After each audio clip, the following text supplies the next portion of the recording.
bienvenue à tous, bienvenue sur Patrimoine 24. On est ravi d'accueillir Richard Pandevant. Bonjour Richard. Bonjour Fabrice. Vous êtes co-gérant fonds action Long Only chez Exane AM. Alors quand on dit Exane, c'est vrai que c'est un nom qui résonne chez les analystes financiers, une marque historique très connue, notamment pour ses analyses des sociétés. Exane AM, on connaît un petit peu moins. Expliquez-nous ce que vous faites en tant que société de gestion. Alors, Exane AM a été créé effectivement historiquement au sein du groupe Exane. Le groupe Exane est aujourd'hui fusionné avec BNP Paribas, mais Exane Asset Management demeure une société de gestion indépendante avec BNP Paribas au capital de façon minoritaire.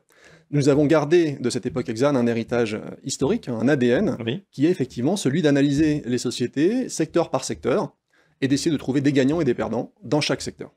Ah bah voilà, au moins c'est clair, il faut trouver les gagnants, les perdants et faire de l'alpha, de la surperformance. Justement, si on creuse un petit peu, Richard, quelle est votre approche justement de cette gestion ?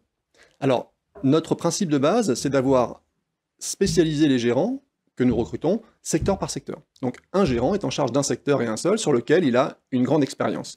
Ça lui permet d'avoir une probabilité plus forte, évidemment, de trouver des gagnants et des perdants. Et au total, cette équipe de gestion, qui est composée pour partie d'anciens analystes, du métier que vous vous situez, et d'anciens gérants, que nous avons recrutés sur le marché, cette équipe de gérants a un hit ratio, un taux de succès supérieur à 50% dans le choix des valeurs. Donc, charge à nous ensuite, effectivement, de transmettre cet alpha jusqu'au fonds que détiennent nos clients.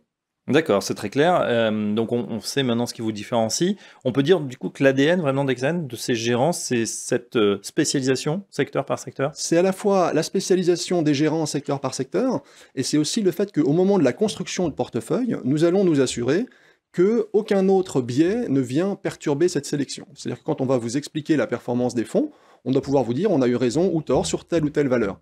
Donc on va neutraliser tout choix sectoriel, tout choix de style, tout choix de capitalisation ou géographique, parce qu'on sait bien que historiquement, quand de grands mouvements de rotation surviennent, en général c'est assez destructeur pour la plupart des gens, c'est très compliqué d'anticiper correctement les rotations.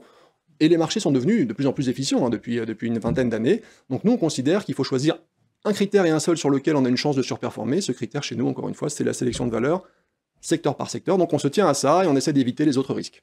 Est-ce que du coup il n'y a pas de secteurs qui sont plus en forme l'un que l'autre, qui sont mis en avant? Vous essayez de faire une approche agnostique? Alors notre approche est totalement agnostique, c'est-à-dire que par rapport au poids du secteur dans un fonds long only, on va avoir exactement le même poids que celui qui est dans l'indice. Donc la différence va vraiment se faire non pas sur combien je mets sur un secteur, mais bien sur la sélection de titres à l'intérieur.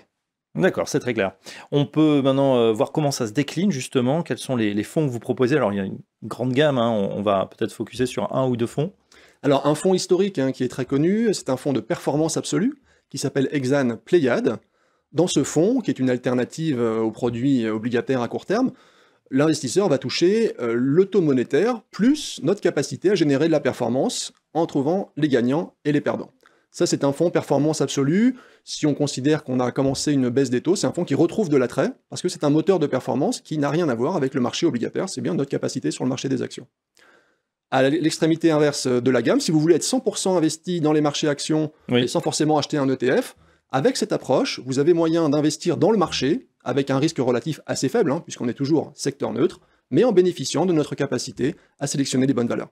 Et je crois que ça fonctionne puisque vous arrivez à battre l'indice, le fameux indice de référence, depuis maintenant de nombreuses années. Oui, effectivement, depuis 12 ans et demi, le fonds se situe dans le premier décile de sa catégorie et il fait partie de la minorité de fonds qui ont battu leur indice de façon assez régulière. Et ça, c'est pas mal puisqu'on sait qu'aujourd'hui, c'est dur de battre un ETF. Voilà, la gestion active a encore de l'avenir, en tout cas quand on s'appelle Exane AM. Merci Richard Pandevant, je rappelle que vous êtes co-gérant fonds action Long Only chez Exane AM et à très bientôt sur Patrimoine 24. Merci beaucoup, à bientôt.